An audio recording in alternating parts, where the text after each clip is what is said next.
Hey, welcome to Lawfully Chaotic, Season 4, Episode 24. Hi. As with me, as always, is Jason, the storyteller. I still have not won. You're right. You're right. No, Not other for way. me. Yeah. Well, you've That's got a weird better, right camera. There you go. Yeah. Am I still You've got reversed? I can. Yeah. But that's okay. Continue. Everybody's No one gonna sit here in cares. silence while. Well, that's not true. There's one person on. That one person might care. There's one person. Hey, hi, welcome.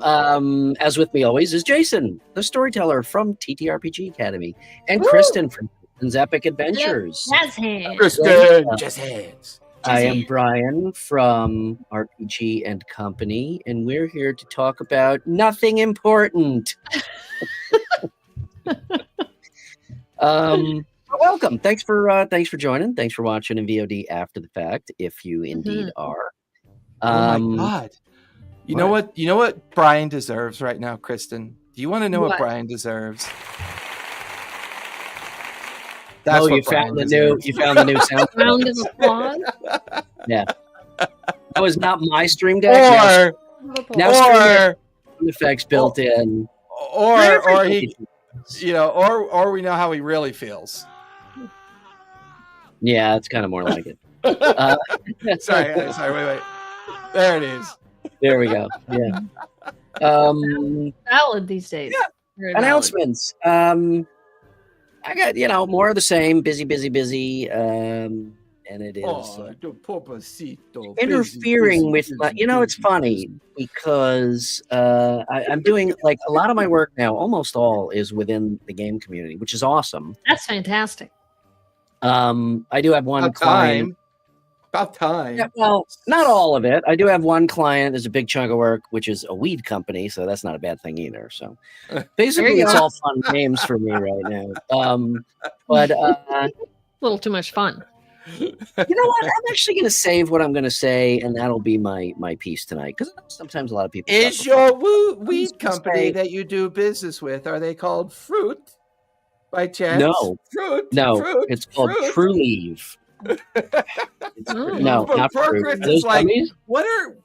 Yeah, these are gummies. Why are they letting all these hopheads onto the public airwaves? Hey, we got that stuff in Florida too. You just have to have a medical card for it. Oh, no, actually, True Leave is based in Florida, Kristen. Oh, okay. Oh, cool. Yeah, they're one of the bigger. What's the name of it again? Right here, baby. We could walk into a liquor store and we can get our 357 and our 420 all behind the counter at the same time. Wow. Well, we can't go into a liquor store. We have to go into a dispensary, but there's like 3. I could spit on 4 of them from my house, practically. I've got this great guy on the corner who does it for me. So, Oh, Fentanyl Joe. Yeah, I know him. Oh, dear. Guy on a fucking corner. What the fuck? Well, you got to stay awake somehow. I mean, this hand isn't going to shake all by itself. Yeah, right? Not everybody in California did coke to stay awake. No, that's a New York thing. Oh, that's a New York thing. Yeah, it's very much a New York thing. California shrooms, although that's not really stay awake. When did this become like drug charge? Right. So anyway, I keep telling you, stay in school. Stay in school. Don't do drugs. Stay in school and play games. Yeah. Yes. So yeah, I got no announcements. I'm gonna save it. So. Man, it's busy. Although what I was doing right before the show, I did finally pick up a paintbrush for the first time in ages, and I'm painting. Hey, did you stream your painting on Monday and I missed it again? Did you stream on Monday or no? No, and that's part of what I'm going to talk about in a few minutes. Okay, and I don't feel bad because I didn't miss it. I was like, I gotta go to bed, and I was laying in bed, and I was like, oh shit, I hope Brian's not streaming his painting. No, you did not. I did something very rare. I have taken Friday session off, and we already have Sunday session off because we're wrapping up the summer break. So our Sunday morning session will be back next week. I only have Sunday evening at 4, so I will be going to Strategicon Friday Be there Friday, Saturday, and coming home day early. Monday. Yeah, so I get to go a day early, which my Fun. partner in crime, she is very happy about because, you Mhm. know, if I'm bringing a whole kit to play a game, what's the chance she's going to be like, well, your stuff's already here and we're in the hotel room and no one's doing anything. Let's just play around to Daggerheart, please. Dude, it's So- LA. Fucking drive home. Yeah, it You're only an takes an hour hour. away. Yeah, it only takes an hour. Right. But you know, yeah, so I'll be at Strategicon Friday and Saturday till Sunday morning. Awesome. Saturday from 9 to 12, I think.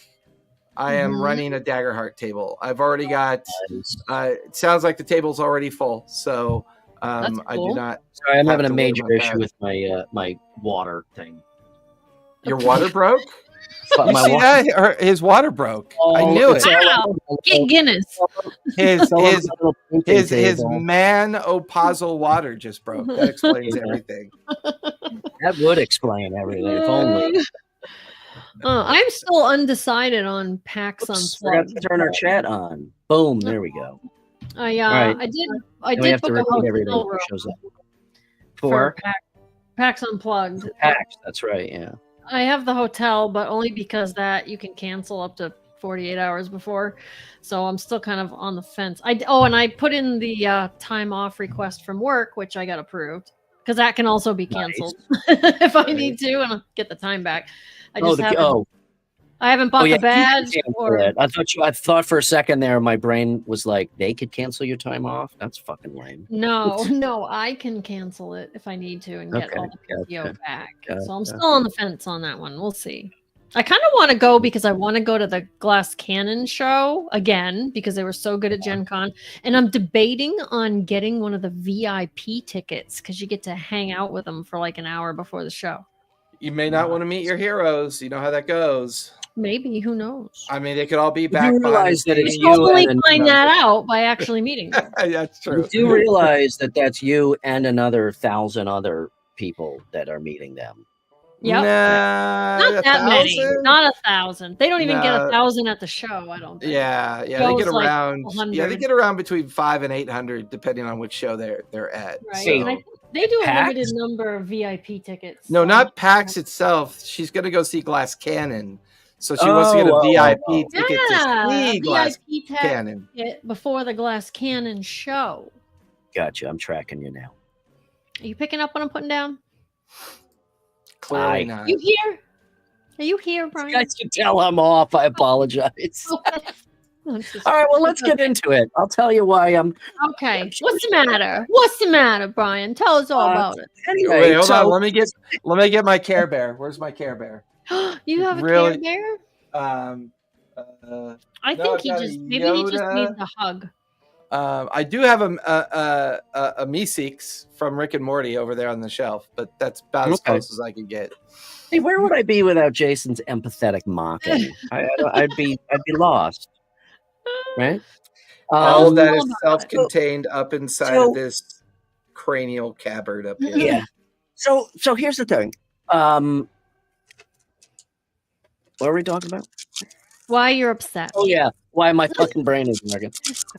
No, I'm not sad. It's just it wasn't correct. Okay, see, Oh my you didn't God, get to dude. do the logo. Fucking A, dude. I saw that and my head almost exploded. And I almost, if I wasn't so busy, I was going to get on Adobe Illustrator and fucking design the logo for them and post it and just There you on go. spec and say, if you want this, you can pay me half of whoever the fuck you paid to do that utter garbage. And it'd be a win-win for both of us. So, Hmm. yeah, don't get me started on the Cracker Barrel design or corporate logo design. But no, it's interesting because like most of my work now, a good chunk of my work now, like I said, is within the game industry, which is awesome. Mhm. Totally not Mhm. complaining about that because that's been my goal. But I still have other clients, and those other clients are, more on the corporate side. And it's weird because when you work for yourself, okay, which is what Mhm. I've chosen to do, my whole career has kind of been flitting between freelance and full time and whatnot. But when I decided to finally, dump the full time corporate gig, in 2016, right before I started RPG&Co. You know, it's a really good thing, and I wouldn't go back. I would never go back to doing it the other way. But when you work for yourself, you're kind of on 100% of the time, right? And Yes. actually, especially when you work from home and you don't have an office to go to off site, it's hard sometimes to turn it off, especially when a lot of your clients are clients that you're really passionate about. It's like, oh, I'll just jump on and I'll do these quick changes, or I'll get it to you tomorrow and I'll work at night and blah, blah, blah. And what I found, without harping on it too much, what I found is that, like I said, it's really tough to turn it off. And it's getting to the point where I'm starting to resent it, and I've got nobody to blame but myself. Like I said, I haven't picked up a paintbrush in like a month and a half. I haven't been doing any of the game design stuff, creative stuff, for my little chunk of the gaming community. I'm running one game right now. That's it. My second table decided to take a hiatus for a while. So, this is not like woe is me, feel bad for me at all. I'm just kind of telling you why, I'm off a little. But the point of bringing this up is corporate judgment. You work from office during the day and work at home at night. And well, that's one of the reasons I quit, because that's fucking bullshit. But it for yourself. Yeah. Do you hear that? No. Okay. I'm just hearing myself after like a delay after I speak. So the reason I bring it up is because a lot of people in our space, a lot of creators deal with this. And it's somewhat creative block, but you can have creative block just in and of itself. And you just have to work through that. But it's kind of creative block because I'm occupied with other things. And it sounds weird because, it's my schedule, right? But you have to be accessible to clients. And part of, one of the things that one of my strengths is always being responsive and, quick turnaround when deadlines are involved. Sure. Stuff like that. So it is boundaries, very though. hard. You got to have boundaries. You do. And I've been realizing that lately, and I've been trying to set them up. And I have started, like tonight, there was a whole mess of changes I could have done on some promo work for one of my clients. And at 6, I was like, you know what? I don't care. It'll get done tomorrow. And nobody's going to, the world is not. But it's difficult to set boundaries and still make sure that you are cultivating the creativity that kind of keeps your brain healthy, and it's hard to do sometimes, when you are doing your own thing. And I don't care if you're doing what I do, or if you are, trying to get a dice business off the ground, or if you're trying to run 10 tables a week, or if you're trying to, post videos, or write content, or whatever. It's tough it's a balancing act between doing that for enjoyment, doing it to further your own brand, and still being able to make a living doing, the other shit.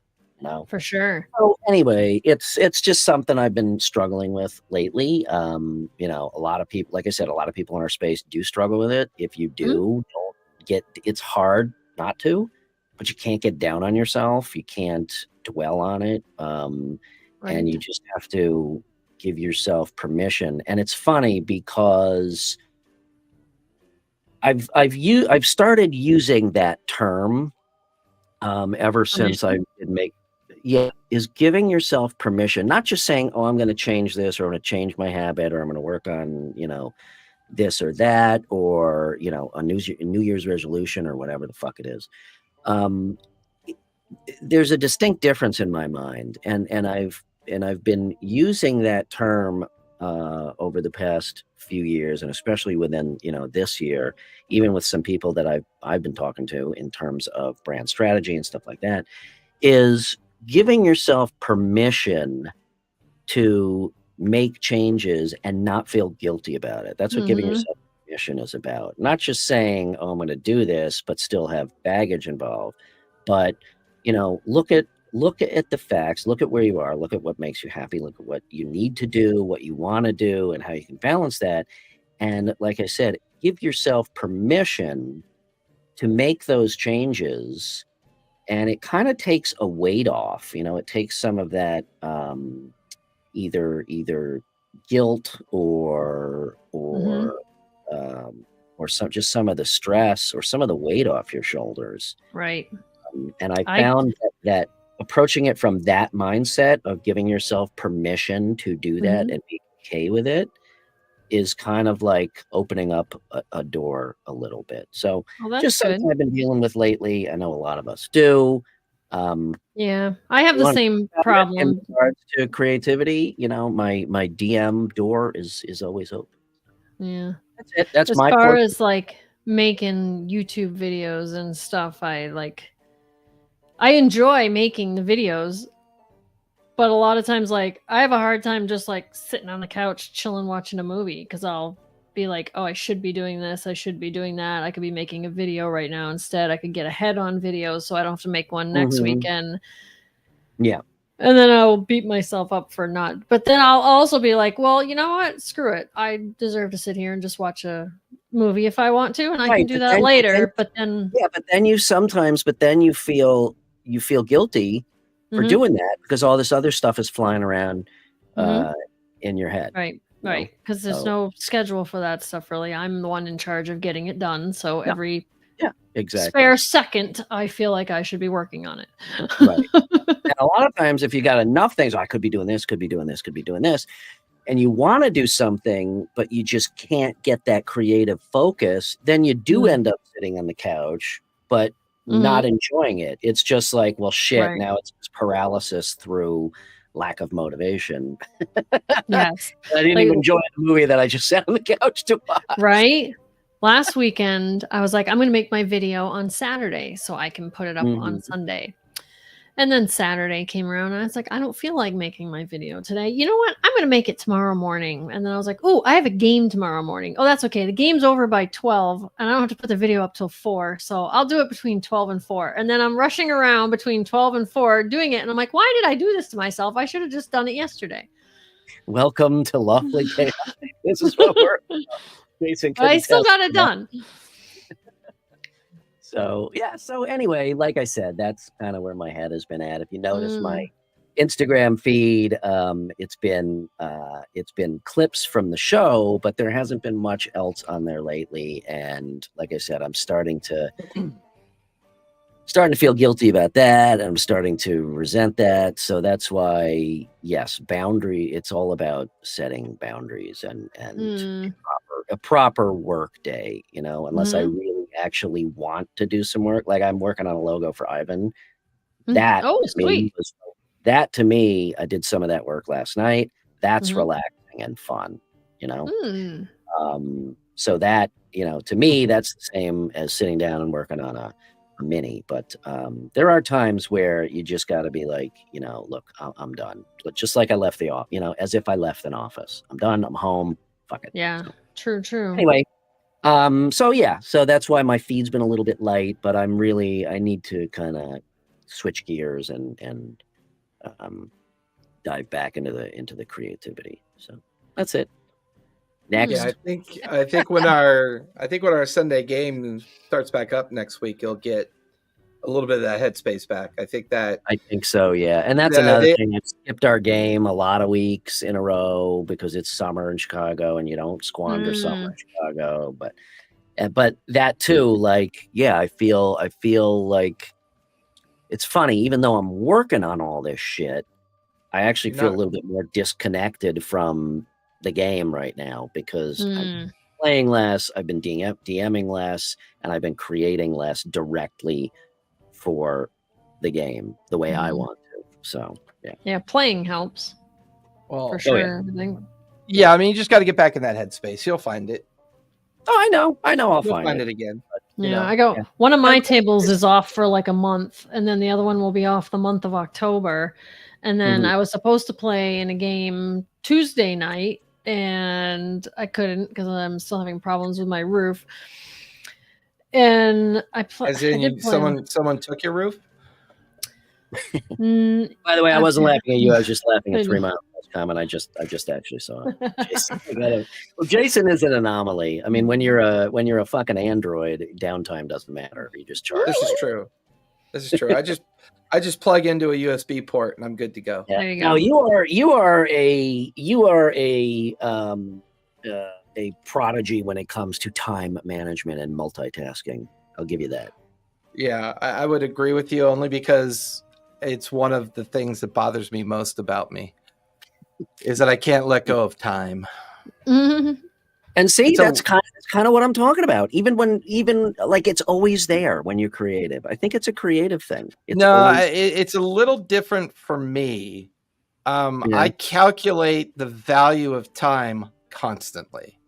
Is this 45 minute? You know what I mean? Like, is this 45 minutes that I'm doing this right now actually have value? You know, and then I recalibrate and I switch and I go, you know what? It doesn't. I'm going to go do something else with that 45 minutes because I manage that time in terms of the value that can be applied to things. So let me ask you. So at its surface, that seems like a good thing. But if you dig a little deeper, I think it has the potential to be toxic because you're constantly doing that. Oh, it's all about control. It's all about controlling your environment. And it's the best way to try to control your environment. That's why I have OCD, because my OCD exhibits in my need to control my time and my environment, which is why I'm the perfect forever GM, because I use that as a method to keep that under control. So it's like constructive OCD. Yeah, I in a way. No, I'm serious. You try to go home and you keep checking the locked door 25 times because you're convinced that you forgot to lock the door. Oh, well, so you walk to your truck, you go, check the door, you walk to your truck, you go, check the door, you walk to your truck. You know, that's like a real thing. I know it is. It's a real let me thing, ask you, when you assign the value on time, do you ever give yourself, and I know for you, like, your work as it is right now, since you made the change to doing this full time, your work is also your leisure. But do you look at your time and you're like, well, is there value in this? I'm not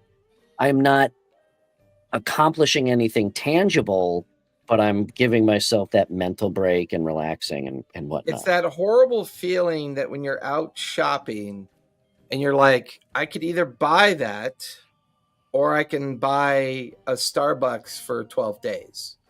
That calculus of value, money, time, and everything. I think that's when you're self-employed, and I'm self-employed in two hustles, right? I'm self-employed in getting the Market Garden up and running, which we've had our very first year at it. And some would think that I've been doing it forever, but that's irrelevant. It is the first year we've done it. And then I've been doing professional GMing for 6 years. You know, I did a little bit of 6 months worth of contract work in the IT field that I'm trained in. But other than that, I am more than willing to only have to work 30 hours a week, knowing that I don't have to work for the corporate overlords anymore. Because to me, that strangled me. That nearly killed me, that lifestyle. There's no doubt. I don't miss that at all, and I would not go back. That's not. However, I do miss the convenience of their stupidity, is what I miss. I could literally not do anything for a week, and they still would have paid me. Yeah, I can't claim that, because when you're creating art for that shit, it is. I was a mid-tier director, and all I had to do was process data, which I do in an hour, and I made that data look like it took a week, and then I would just be, I want to make a homebrew goblin. What can I do here? I'm getting paid $80 an hour to make a homebrew goblin. This is not for designers. That's shit rolls downhill when you're a designer. But that's why I can kind of create different headspaces in our own, kind of way that But we value our time. But you didn't answer the question. I didn't? Do you assign value to, like, do you ever just take an hour off and watch a fucking movie? I know you're not a TV guy, but just as an example, do you ever, watch a movie and be like, okay, this is the value of this time is me just decompressing, or are you still calculating and collating and you're like, nope, I gotta vacuum while I do this or something? That's it right there. I will turn on a movie I intended to watch, and I'll sit there for 10 or 15 minutes and go, you know what, this is loud enough. I could hear it. And then I'll get up and go do the dishes.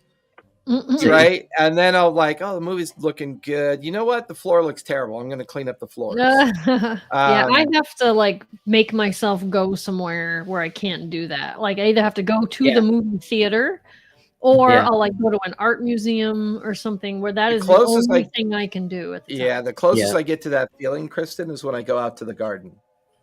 When I go out in the garden, there's no noise. There's no distraction. There's no music, there's no TV, there's no nothing playing around me. And in my head, I'm in a space of just evaluating the organic nature of something that I am just learning how to do. And when I'm in a learning phase, that's when I'm in my happiest phase. When I'm learning something new for the first time, that is my Happy Gilmore moment. That is my happy space. That I was just going to say the key word is when you're learning to do it. Like I love cooking, but I'm not a good cook, and I'm not saying that modestly. There are a few things that I make pretty well. I'm not afraid to cook, but I'm not a fantastic cook, which is part of the reason that I like it, because I turn everything into a hobby, and then it's like while you're learning, it's fun, and then you get to the point where you're constantly overthinking the shit out of it. It becomes a little less fun and a little bit more tedious. And I've specifically not really delved into learning how to cook, because then I don't think I would enjoy it as much. Right. I've heard this theory somewhere before too and I think I'm this way. I have a million different hobbies and I never master any of them. I like to do it until I've kind of got it a little bit and then I switch.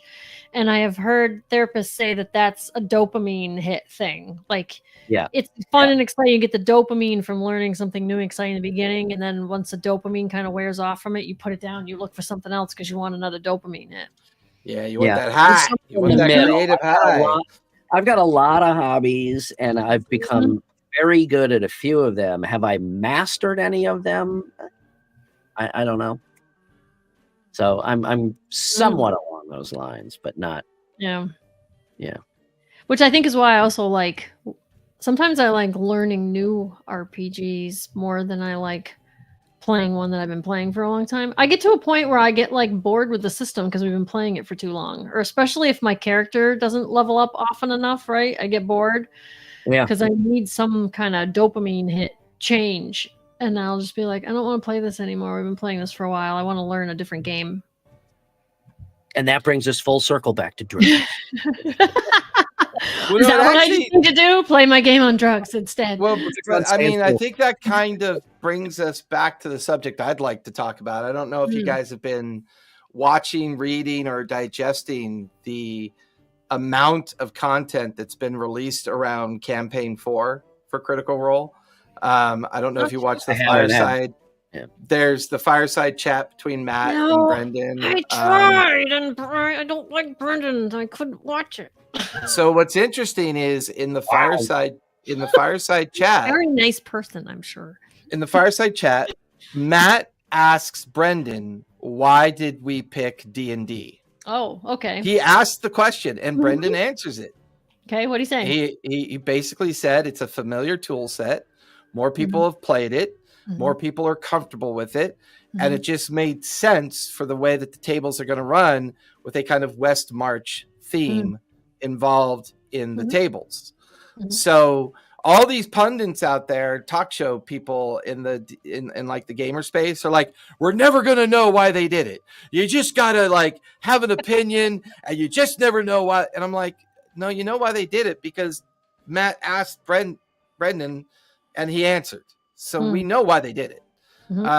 the part that we're never going to know about is what part of the business decision influenced that choice, right? Like were you going to lose so many viewers because you weren't D&D that it wasn't worth taking the risk? If for some reason the new campaign has a reason for failure, if that reason is bad players or a weird world or people don't like the GM, like all these reasons, right? Well, if it's a Daggerheart campaign, no one's going to think of those reasons. They're just going to go, oh yeah, the Daggerheart sucked. Even though it really didn't suck, they're just going to make up that excuse because that's a front and center, kind of. It's an easy thing to blame it on. It's the easiest thing to blame it on. So you think they did it so as not to subject Daggerheart to such an early litmus test? Yeah, I think they did it for a lot of reasons. I think one, Brendan's right. The D&D system's familiar. It's not a huge learning curve for all their players that's going to be on the show. The people that watch Critical Role think of Critical Role D&D. So the core group of people that watch them to play D&D, and they know this, right? But they also know that Daggerheart's important to them. So, you got to think about, do you want to expose Daggerheart too early and therefore link it to a failed campaign and turn off viewers and then kind of get into this spiral that you can't get out of because the reality is you run a business. Right? You make the Daggerheart shows a little more scarce and you play with the supply and demand. Right. Yeah. Pretty much. I didn't think about it. I can say with some amount of certainty, having worked with them, Critical Role does not make any decision lightly. Nothing they do is just like, let's do this. And everything I pretty think, much has a reason behind it. And I think up to this point, Critical Role's been an entertainment company. True. And I think they're now, by hiring the two bozos from WotC, they've kind of entered the realm of being a creator company, right? Designer company. They're now designing games, right? Whereas, WotC, where the two bozos are designers, they're bringing that to Critical Role now. But they're not entertainers. You know how I know they're not entertainers? Because they're boring. Not entertaining. They're as boring as non-fat milk. No matter how hard the cringe factor is when they went up on stage with that big black sweater, turtleneck. I was like, geez, wow. It was very Apple keynote opening scene. Yes. Yeah, it really was. Super. And that was incredibly freaking annoying, to say the least. Yeah. I think they just put that show up, or they're putting it up because I haven't seen it. I forgot to bring it up here. They sent me. I got my copy of Solar Gardens, the game that I designed, worked on. That's awesome. So I forgot to bring it up here. And there's got to be some honesty about the fact that they're not really playing West Marches. What they're doing is that they're thematically playing something. Explain what West Marches is for people in case they don't know, because that has been thrown out a lot, and a lot of people don't really know. So what West Marches is, it actually came out like a drop in, drop out kind of thing. Well, it's more than that. It really is sandbox kind of player driven. Go ahead, Jason. So it's really it's its own system. It really is its own system, and it started off as a public blog by the creator, where he was trying to come up with a way to get more players involved and to create players to have players become DMs and kind of create this idea of a societal table, this idea of a table that's more of a society, and get rid of the quests, get rid of the big bads, get rid of this constant need to be in a hurry to go and do something and do this. So, and actually West Marches is kind of an old medieval term. It's where the marquee comes from. It's the idea that you're on the frontier lands and you're facing unexplored territory. So the idea was to create a pool of players, a large pool of players. The GM doesn't have to do barely any design work, just kind of like minimalist design work.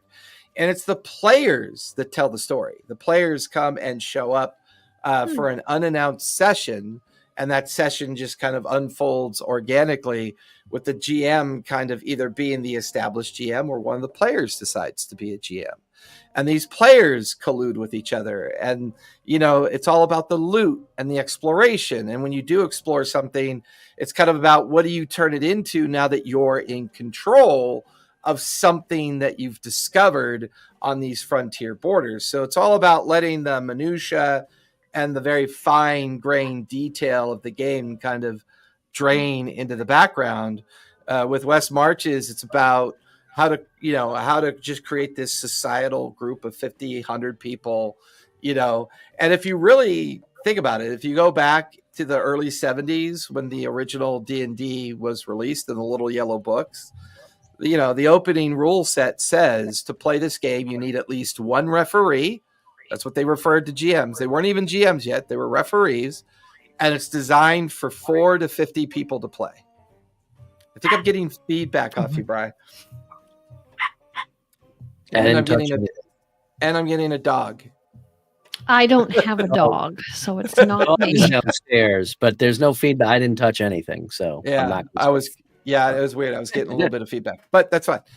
So West Marches.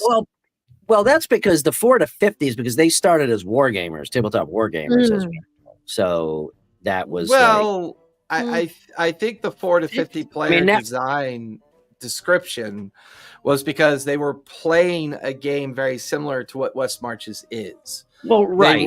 They were, I would guess it had more to do with the fact that they came right out of the tabletop wargaming community. And I don't think it has anything to do with that at all. I think it's the number one problem that goes over 54 years since the invention of D&D. How the fuck do you get a bunch of people together and play a game on time? And I think that was shows up. Yeah, I mean, I think that was at the heart of their decision to put that in there. Help people understand. Go to try and find like 30 people that might want to play, and then maybe 6 will show up. Another weekend, try to find 12 people, and maybe 12 will show up, or 8 or 9, or some random number. And as those people show up, like eventually the same 4 or 5 people show up every time, and suddenly you have an established game, right? You have this core constituency that's showing up on a regular basis. What they're doing, they're running 3 tables is what they're doing. So that's not really West Marches. Thematically, they're running a giant open world with no established big bad. So it follows some of the theme of West Marches. But you have a table of slinks, you have a tables of soldiers, and you have a table of saints. I think it's slinks, soldiers, and saints. So that's the type of characters they plan on playing, whether thematically that's the type that they're playing. And it is a sandbox game. So whatever one table is doing could negatively or positively impact the other 2 tables. So once again, that's thematically a bit like West Marches. But let's face it, Brendan Lee Mulligan is going to be doing a lot of physical work to make this happen. He's fortunate that the 18 players who are going to be playing are willing to do West March level player work to kind of give him a lot to work with. So once again, a little bit of that West Marches theme kind of bleeds into the idea of what they're trying to do. And because the world, you said he's got his hands full or work cut out for him with physical work. Don't forget, they also have a multi-million-dollar production team. Well, yeah, but a production team puts together the skin that you have to work within. I never worry about. I never tables putting maps together. I mean, it could be. It could be. I wonder what will happen with the maps, because Matt always used to do his own maps. And I would imagine Brandon will do his own maps, or if somebody will do them for him. I would imagine that the tables that Matt's not playing in, Matt could keep a secret. He might make maps and do things for Brendan, or Brendan is making his own maps. Who knows what they're going to do? But I think what they've done here is pure genius. They've created just enough controversy to make it sound very interesting to people that probably never thought it was that interesting in the first place. You know what I mean? It's like, it's just enough to get into the headspace of people to say, at the very least, for the first few sessions, a lot of people are going to watch. Yeah, people are going to be, I got to see this. When is it? I don't even remember. When's the first September? It's October. Yeah. I think it's Halloween, isn't it? Okay. Maybe, I don't know. No, it reminds me a little bit of when I used to play World of Warcraft. It's funny because, and this kind of goes along with Jason, what we mentioned lately about scaling back a little bit and enjoying the exploration. The journey. Enjoy the journey. Yeah, enjoy the journey. Yeah. It's like when you start playing World of Warcraft, it's like, fuck, I gotta grind. All I want to do is get to end game level and do all that shit. And once I got there, I'm like, this stuff is boring as absolute fuck. I'm gonna create a new character. I'm gonna grind again. Yeah, because the journey was more interesting. Yeah. I did the same thing in like Skyrim. I was like, I want to go over here and pick all these little flowers because I can do stuff with them. And then after a few months, I was like, maybe I should work on the main quest a little bit. Yeah, Skyrim was. I enjoyed Skyrim a lot because that's the kind of sandbox I've always tried to offer up to a table. This idea of lack of urgency, this idea of not knowing who the real big bad is, this idea of conflict and harmony kind of playing out around you. This idea that, you accidentally left the gate to the undead open and they're now coming out of the gate.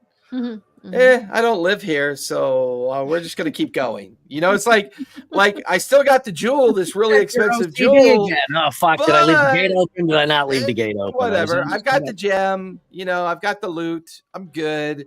Someone else could clean up my mess. I'm just going to keep walking and journeying through the adventure. My Wednesday night group is a lot like that. My Wednesday night group is very, very much like that, where it's all about the exploring, the wealth, the journey. If they make a mistake, it's like they accidentally threw an entire kingdom into rebellion. They were trying to create like a sense of a distraction, So they drew up a bunch of posters that said "Down with the Protectorate" or the political factions, like "Down with these people, down with the king, down with the queen, long live the worker." And, they were rolling really good on their persuasions and their, stuff. And before long, it was like, the capital city is rioting and the king's been overthrown and, the kingdom has descended into chaos. And they're like, oh, okay, well, we're going to go head back over here and go do this other thing for a while. I love that sandbox stuff. I love it. I think it's a lot of fun. I think me just telling the story, it puts a smile on my face, and somebody else will clean up our mess. Yeah, why not? I mean, the journey's the journey, the adventure's the adventure. It's you have real life available to you for your own mess to clean up. When you're adventuring in a world of fantasy and fun, I don't want to I see trash on the ground, I'm going to go pick it up and put it in a container. Do I get at least 1 XP for doing that? Walk away from all the problems. Yeah, I see an unconscious person in front of a tavern. What do? I'm not interested in the tavern. I'm just going to keep going. I'm good. Not my, not my farm, not my pig. Rummage through his pockets. I don't know. Right. Let's loot the body. I think harvest his organs. Playing Daggerheart now since its release in 3 separate campaigns, all of them being so far mini campaigns. The Wednesday 3:00 table. I've got 3 players on that table right now because 2 of the other players are on summer break and they come back the end of next week, and they'll be back to that table the following week. So I built a 3-part mini series of a Daggerheart adventure that they're playing. So we had session 2 this week, and one of the players died. And because the players Blades of Glory, did he go out? No, he said all in. He did the all in. Oh, he did the roll. Unfortunately, he rolled with fear. So I got to narrate how he died because the Blaze of Glory, the player gets to narrate it. The safe method of dying is just kind of you fall unconscious, and there's a chance you might take a scar. And then there's all in. So if you fail the gamble, right, and you fail, I got to do the death scene. But it was really cool because he had a lot of fun doing it. Like, he really played it out really well, and the other players had a lot of fun because one of the other players had a spell that I tweaked it a little bit. He had a commune spell. So he was able to like talk to the ghost of his dead player friend. And so the player's ghost got a chance to say goodbye to both of them before drifting off into the ether. And they built a cairn for him and did this whole thing. Well, when we took our 5-minute break, because we play for an hour and 25 minutes, then we take a break, and then it's time to finish the session. Well, during that 5-minute break, he built a whole new character. Nice.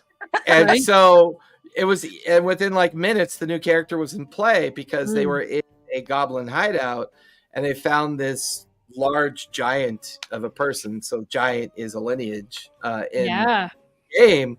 So it's like, so not only did they find a giant who was tied up by goblins, but he used that as a way to create his own experience in his character sheet. Like, he's got an experience called Not Again.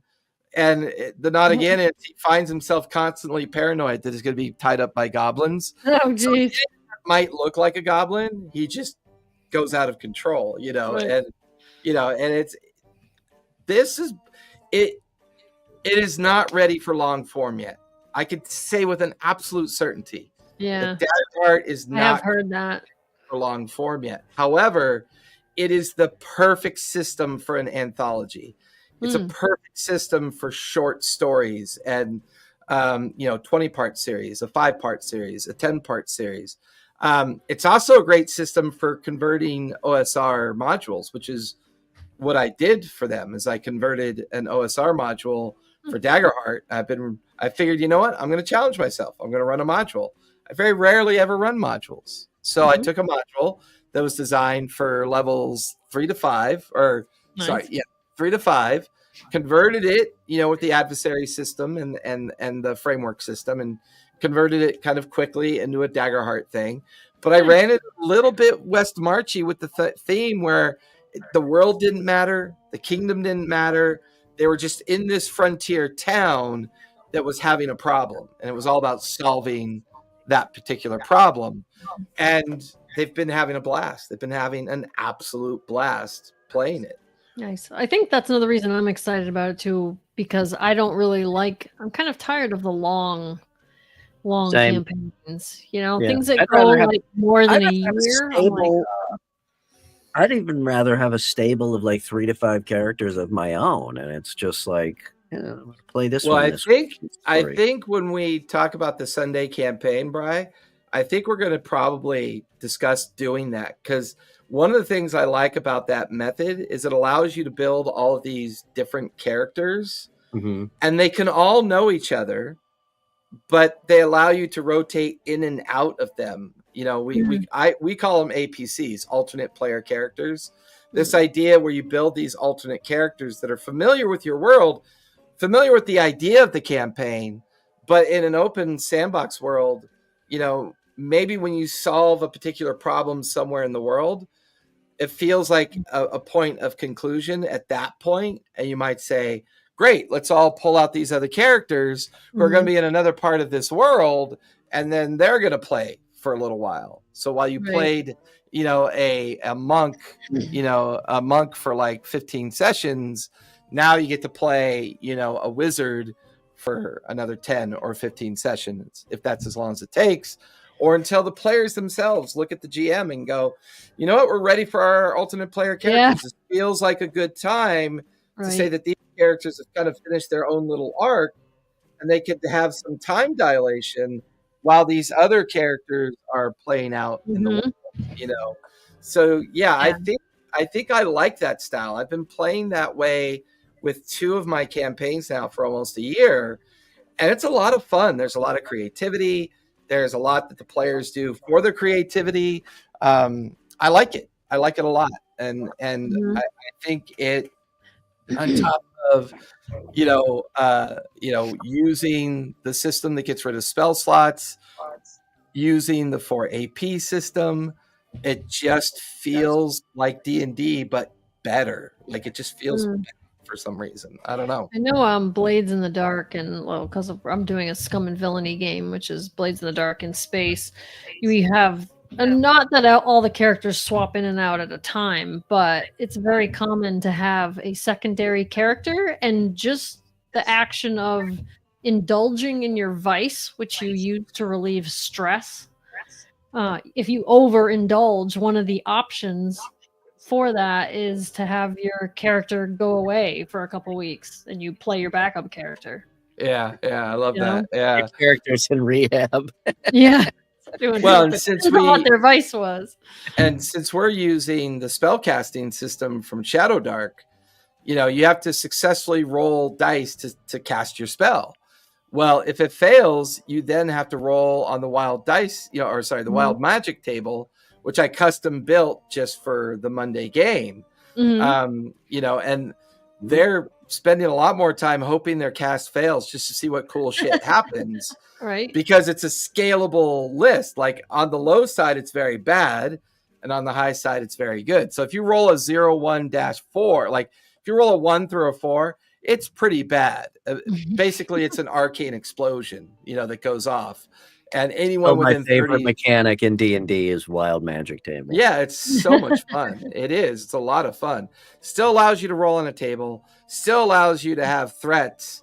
And and watching a level 2 person cast a level 1 spell over and over and over and over again because they're not restricted by the spell slots. It's a lot of fun because it's just a lot of fun to watch casters be casters, Yeah, there's nothing that sucks more as running out of spell slots in the middle of combat, and you're like, can we rest somewhere? I gotta rest. I finally figured out why I no longer like spell slots. In narrative style play, there's a lot going on. So if you're in a narrative portion of the session, players feel like they have to conserve their spells. So their spells may actually help them in a narrative portion of the session. And because they feel like they have to, save those spells, they're not really using the full gambit of the capabilities of a caster because they're thinking beyond the narrative point that they're in. It's like, oh, any minute now they're going to ambush us. I need to save these spells. And then the narrative kind of suffers because of that. The narrative's not as interesting, or, it's like, then they avoid confrontation because they have no spell slots. Right. So it's weird. I kind of like the idea. I don't like the idea of getting rid of spell slots completely, but I do like the idea of, kind of along the lines of cantrips, but expanding that, which is the more like Dungeon Crawler Carl, if you think of that, if you've read it yet, the more you practice with that spell, the easier it becomes and the more rote it becomes in your repertoire. And eventually it does become like a cantrip where you can cast it without spell slots, but you have to earn that. It's not just a blanket. Like that's interesting. Yeah. So you need those slots and you need the practice, until it gets to that point, which I think it also could also fold in the adverse effect if you don't hit with the spell or the spell doesn't go off properly. There's potential. I know we've talked about all these new systems and the one system and all that, and the DC system and the 2 dice and the dice pool and all this shit. I still think there's potential for a really good system of just magic spell rules that could be slotted to whatever. Any game? Yeah, not necessarily any game, but just that could be a part of one of these bigger endeavors to write an entire game, whether it's Daggerheart or DC-20 or Cosmere or whatever. But yeah, I think there's a lot of, the same thing. See, this gets back into crunch, and it gets crunchier and crunchier. But some crunch is fun. But like even with martial weapons, or martial skills, same type of thing. The more you do it, the better it gets. In D&D, you don't directly level skills or, I mean, yeah, you have feats, but everything is very level based and your overall power goes up, as we've talked about. But it's like, okay, I use my rapier constantly. Why aren't I getting really good with that? You know, but when I pick up, because you're already good with it. There's no journey for it. You're already good with it. I mean, there's no journey. So I'm saying there's a really cool journey for, and now that I'm saying it, it just goes back full circle to a skill tree, which is also part of your spell casting. And see, that's one of the problems with D&D is like you have your weapon stuff, and then you have your magic stuff, and then you have your skill stuff. It should all be based on your innate ability and your skills. Magic and fighting with a weapon and all that stuff is a skill, just like sewing or cooking or running 10 games of D&D a week. I forget what company it is, but somebody has a game they're developing, although I think it's on the Kickstarter now, called Shift. I forget who made that one. And the point is the die shifts up and down. So it's like potentially as you got better at something, you could shift up to a higher die so that you have the odds of rolling better. You know what I mean? Yeah, but there are instances in that game where the die shifts down too, and I don't remember why. See, that would be a very cool advantage disadvantage mechanic. Right. I'm in their Discord and I just can't remember what company was putting that out. And it's been in beta for a while and they were like play testing. And then I think it just went up on Kickstarter. So we know how much you like to kickstart things, Brian. Why don't you get it? No, I'm a little more after pixels. I'm more gun shy. But as you should be. Yeah. I want to develop a game that's got like 12 completely different rule systems. And the whole if it's Monday, use this system. If you're playing on a Tuesday, use this system. Like within a combat, like, okay, now I'm in combat. I'm going to use the dice pool. Well, and then this guy's like, well, I'm going to use the D20. I'm like, all the players have a different one? Same. Either you hit or you don't. Use the one you want. It'd be like this multiverse reality bullshit. Oh my god! I don't want to play that game. Oh my god! Your head would explode. That doesn't sound very fun. Well, we did it again. We did. Burnt that hour. We did. Thank you. Thank you for hearing me out. Thank you for joining us. We will validate your feelings anytime. Well, absolutely. Thank you. Appreciate it. I'll be back next week, raring to go. The fact that I tonight said, you know what, fuck everything else. I'm gonna just paint some minis. See, use that. So hopefully that'll kickstart my brain to get back in gear. Yes, we all go through it. Mm-hmm. For sure. I'm still okay. Hard train. But again, thank you for joining us. We will be back next week. Yes. Mm-hmm. Oh yeah, we should be here. Brian, where can we find you? You can find me at RPG&Co on the Instagram or playrpgandco.com on the website of the internets. It's always one of the two, but Instagram is the best place to find me. Like I said, hit me up with a DM because I love to talk to people within the community. Kristen, what about you?